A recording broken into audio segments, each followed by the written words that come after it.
হয়েছে মা? শরীর খারাপ লাগছে? না। কিছু খাবে?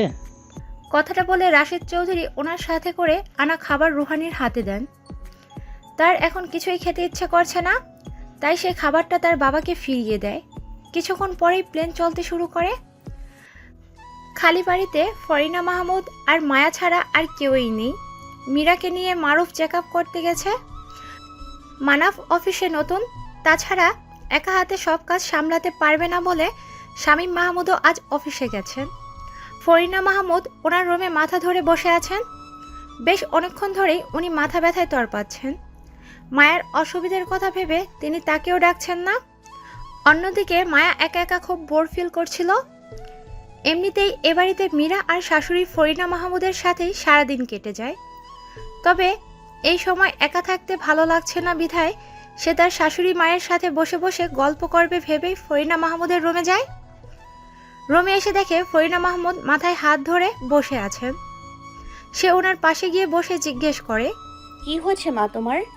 মাথাটা প্রচন্ড ব্যথা করছে। তোমার মাথা ব্যথা করছে আর তুমি আমাকে ডাকলে না পর্যন্ত? তোর অসুবিধে? থাক আর বলতে হবে না, তুমি একটু অপেক্ষা করো, আমি আসছি। মায়া তাড়াতাড়ি করে তার রুমে এসে মাথা ব্যথার ঔষধ নিয়ে যায় ফরিনা মাহমুদের কাছে। টেবিল থেকে এক গ্লাস পানি ঢেলে ওনার হাতে দেয়। উনি ওষুধটা খেয়ে নেন। মায়া ওনার জন্য এক কাপ চা বানিয়ে নিয়ে আসে। ফরিনা মাহমুদ তা খেতে শুরু করেন। কেটে যায় বেশ কিছুদিন। আজ মানাফ মায়াকে নিয়ে তাদের অফিসে এসেছে। তাদের শোরুমে ড্রেস ডিজাইনের একটা ডিল হয়েছিল, যা মানাফ নিজেই পূরণ করেছিল। সেই কাজটা মায়াকে দিয়েছিল। সে জানতো মায়া খুব ভালোভাবে কাজটা করতে পারবে। সেদিন মানাফের এক কথায় মায়া রাজি হয়ে যায় কাজ করার জন্য। মায়া তার বাবাকে ওদেরই বাসার সামনে একটা বাড়িতে ফ্ল্যাট ভাড়া নেয়।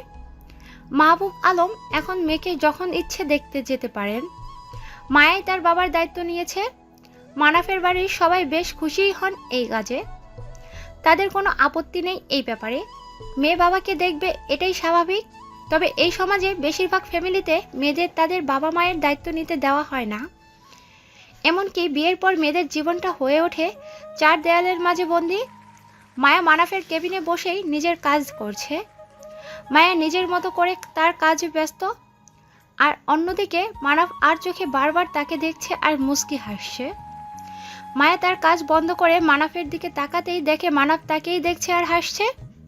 সে একবার নিজের দিকে তাকায় আর মনে মনে ভাবতে থাকে, তাকে কি আজ জোকারের মতো লাগছে? নইলে মানাফ তাকে দেখে এভাবে ঠোঁট টিপে হাসছে কেন? আমাকে কি জোকারের মতো লাগছে? মায়ার কথা শুনে মানাফ কিছুটা ভড়কে যায়। নিজেকে সামলে নিয়ে বলে, না তো কেন? তাহলে এভাবে তাকিয়ে হাসছো কেন? আজ আপনাকে খুব সুন্দর দেখাচ্ছে। অবশ্য আপনাকে সবসময় সুন্দর দেখায়। তোমার কি আমাকে আপনি করে ডাকা বন্ধ হবে না? আমি যে এই আপনিটাকে বেশি ভালোবাসি। মানাফের কথা শুনে মায়ের ঠোঁটে মিষ্টি হাসি ফুটে ওঠে। মানাফের দৃষ্টির আড়ালে এক নজর তাকে দেখে নেয় মায়া। তাকে হাসলে খুব কিউট লাগে মায়ার কাছে। সকালে যখন মায়া মানাফের আগেই ঘুম থেকে উঠে পড়ে, তখন মন ভরে তাকে দেখার সুযোগ মেলে তার। এই লুকোচুরি খেলা বেশ উপভোগ করছে মায়া। মানাফ অনেকবার তার অনুভূতিগুলিকে তার কাছে তুলে ধরেছে, তবে মায়ার কাছ থেকে এখনও ইতিবাচক বা নেতিবাচক কোনো উত্তরই পায়নি মানাফ। সে মায়ার অনুভূতিগুলিকে খুব করে অনুভব করতে পারে। ভালোবাসি বললেই ভালোবাসা হয়ে যায় না। মায়া নিজের মাঝে মানাফের জন্য কিছু অনুভব করে সব সময়। দ্বিতীয়বার কাউকে ভালোবেসেছে সে, তবে ভালোবাসার কথাটা মুখ ফুটে বলার সাহস হয়ে ওঠেনি এখনো। সে চায় তার অবক্ত অনুভূতিগুলোকে মানাফ নিজ থেকে বুঝে যাক। যা সে মুখে বলতে পারে না, সেটা যেন মানাফ চট করে বুঝে ফেলুক। পরন্ত বিকেল। পশ্চিম আকাশে সূর্য হেলে পড়েছে, তবে আকাশে সূর্যের লাল আভা এখনও বিদ্যমান। পাখিরা ডানা ঝাপটে নিড়ে ফেরার প্রস্তুতি নিচ্ছে। মানাফ মায়াকে নিয়ে সবেমাত্র অফিস থেকে বের হয়েছে। সন্ধ্যের এই সময়টা যান চলাচল একটু বেশিই থাকে। বাইকটা খুব সাবধানেই চালাচ্ছে মানাফ। পেছনেই মায়া তাকে জড়িয়ে ধরে বসে। প্রায় ৪৫ মিনিট পর ওরা বাসায় এসে পৌঁছায়। এর মধ্যে ২০ মিনিটে ওদের জ্যামের মাঝেই বসে থাকতে হয়েছে। বাসায় আসতেই মায়া দেখতে পায় তার ফুপিমণি পুরো পরিবার নিয়ে এসেছেন। অবাক করার বিষয় হচ্ছে এখানে রুহানিও আছে। সাথে দুজন অচেনা কেউ রয়েছে যাদের মায়া চেনে না। মায়াকে দেখা মাত্রই আশা উঠে আসে। মানাফও বুঝতে পারছে না হঠাৎ করে ওনারা কেন এসেছেন। মায়া আশাকে জিজ্ঞেস করে রুহানির কথা। আশা বলে, ভাইয়া আর রুহানি আপুর আবার বিয়ে ঠিক হয়েছে। ও ভাইয়াকে খুব ভালোবাসে জানো আপু। রুহানি আপু ভাইয়ার জন্য সুইসাইড করতে গিয়েছিল। পুলিশ কি? হ্যাঁ, এই তো কিছুদিন আগে ওনারা বাংলাদেশ এসেছে। রুহানি আপু অনেকবার চেষ্টা করেছে ভাইয়াকে মানানোর, কিন্তু বারবার হতাশ হয়ে ফিরছিল। দুদিন আগেই ভাইয়াকে বিয়ে করার জন্য রাজি করাতে সক্ষম হয়েছে রুহানি আপু। ও যাক, ভালোই হয়েছে। আচ্ছা, রুহানি আপুর পাশের দুজনকে? আপুর বাবা মা। সবাই ড্রয়িং রুমে বসে কথা বলছেন। মায়া মানাফকে নিয়ে রুমে চলে আসে। সে মানাফের আগে ফ্রেশ হয়ে নেয়। তারপর রান্নাঘরে এসে মানাফের জন্য এক গ্লাস ঠান্ডা শরবত বানিয়ে নিয়ে যায়। সারাদিনের কাজের ব্যস্ততায় বেশ ক্লান্ত অনুভব হচ্ছিল মানাফের। শাওয়ার নিয়েও যেন এই ক্লান্তি যাচ্ছিল না। মনে মনে ভাবছিল ঠান্ডা কিছু পান করলে ভালো হতো। তখনই মায়া হাতে করে এক গ্লাস পানীয় কিছু এনে তার হাতে দেয়। মানাফ গ্লাস নিয়ে অর্ধেক খেয়ে মায়াকে ফিরিয়ে দেয়। পুরোটা শেষ হয়নি বলে মায়া জিজ্ঞেস করে, পুরোটা খেলে না কেন? আপনিও নিজে কিছুই খাননি, বাকিটা আপনি খেয়ে ফেলুন। আমি পরে কিছু খেয়ে নিব, এটা তুমি খেয়ে নাও। ভাগাভাগি করে খেলে ভালোবাসা বাড়ে। কথাটা বলে মায়ার চোখের দিকে তাকিয়ে চোখ টিপ দেয়। মায়া গ্লাসের বাকি শরবতটুকু খেয়ে ফেলে। তারপর গ্লাসটা নিয়ে রান্নাঘরে আসে। আবার সবার জন্য একা হাতে নাস্তা বানানো শুরু করে। ফরিনা মাহমুদও উঠে এসে মায়ার সাথে হাতে হাত লাগাতে থাকেন। মানাফ কিছুক্ষণ ফ্যানের নিচে বসে থেকে ড্রয়িং রুমে এসে তার বাবার পাশেই বসে। মায়া আর ফরিনা মাহমুদ সবাইকে নাস্তা দিতে থাকে। সবার খাওয়া হয়ে এলে আশরাফ আহমেদ শামীম মাহমুদের কাছে একটা কার্ড এগিয়ে দেন। মায়া বেশ ভালোই বুঝতে পারে এটা কিসের কার্ড।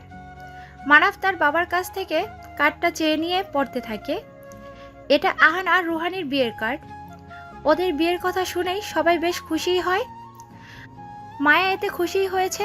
খুশি না হবার তো কোনো কারণ নেই। দুজন মানুষ একে অপরকে ভালোবাসে। তাদের এই ভালোবাসাটা পূর্ণতা পেতে যাচ্ছে। মায়া তো সেই কবেই তার একতরফা অনুভূতিগুলোকে মন থেকে মুছে ফেলেছে।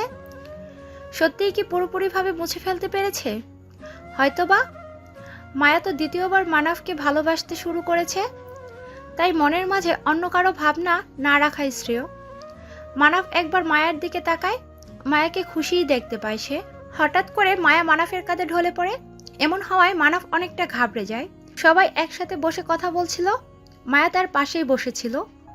মানাফ বারবার মায়ের গালে হাত রেখে ডাকতে শুরু করে, তবুও মায়ের কোনো হুঁশ নেই। তার জ্ঞান না ফেরায় সে খুব ভয় পেয়ে যায়। মানাফ তাকে পাজাকোলা নিয়ে রুমে এনে শুইয়ে দেয়। এরপর তাড়াতাড়ি করে তাদের পরিচিত একজন ডাক্তারকে কল করে। মানাফ মায়ের মাথার কাছে তার হাত ধরে বসে আছে। সবাই ওদের রুমেই আসে মায়াকে দেখার জন্য। বেশ কিছুক্ষণ পর ডাক্তার আসে। তিনি এসেই বলেন রুম থেকে ভিড় কমানোর জন্য। সবাই রুম থেকে বের হয়ে দরজার কাছে গিয়ে দাঁড়ায়। মানাফ এখনো মায়ের পাশেই আছে। ডক্টর একবার চেক আপ করে জানায় সারাদিন না খেয়ে এবং ক্লান্ত থাকার কারণে জ্ঞান হারিয়েছে। এতে ভয়ের কিছু নেই। জ্ঞান ফিরলে যেন হালকা কিছু খাবার তাকে খাইয়ে দেওয়া হয়। কথাটা শোনা মাত্রই মানাফ যেন হাঁপ ছেড়ে বাঁচে। খুব ভয় পেয়েছিল সে মায়ের জ্ঞান না ফেরায়। মায়ার যখন জ্ঞান ফেরে তখন চোখ খুলে দেখে মানাফ তার হাত ধরে মাথার পাশেই বসে আছে। তাকে চোখ মেলে তাকাতে দেখেই মানাফ মায়াকে শোয়া থেকে উঠে বসায়। পর তাড়াতাড়ি করে রুম থেকে বের হয়ে আসে। ফরিনা মাহমুদ ছেলেকে দেখা মাত্রই মায়ের কথা জিজ্ঞেস করেন। মানাফ ওনাকে জানায় যে মায়ের জ্ঞান ফিরেছে। ফরিনা মাহমুদ মায়ের জন্য কিছু হালকা খাবার বেড়ে দেন মানাফের কাছে। সে খাবার নিয়ে রুমে আসে। মায়া এখনও বিছানায় বালিশে হেলান দিয়ে বসে আছে। তাকে বড্ড ক্লান্ত দেখাচ্ছে। মানাফ গিয়ে মায়ের পাশে বসে খাবার খাইয়ে দিতে থাকে। মায়া চুপটি করে খাবারটা খেয়ে নেয়। খাবার খাওয়ার পর মানাফ মায়াকে ঘুমানোর কথা বললে সে তার এক কথায় শুয়ে পড়ে। মানাফ খাবার প্লেটটা নিয়ে যায়। ফরিনা মাহমুদ ছেলেকে খাবার বেড়ে দেন। মানাফ খেয়ে চলে আসে। লাইট অফ করে মায়ার পাশেই তাকে জড়িয়ে ধরে শুয়ে পড়ে। মায়া এখনো ঘুমায়নি। সে ঘুরে মানাফের দিকে মুখ করে শুয়ে থাকে আর বলে, তুমি খুব ভয় পেয়ে গেছিলে তাই না? আপনাকে হারানোর ভয় আমার ক্ষণে ক্ষণে হয়। শেষ নিঃশ্বাস অবধি আমি আপনাকে আমার পাশেই চাই। আপনার কিছু হয়ে গেলে আমি যে শেষ হয়ে যাব মায়া।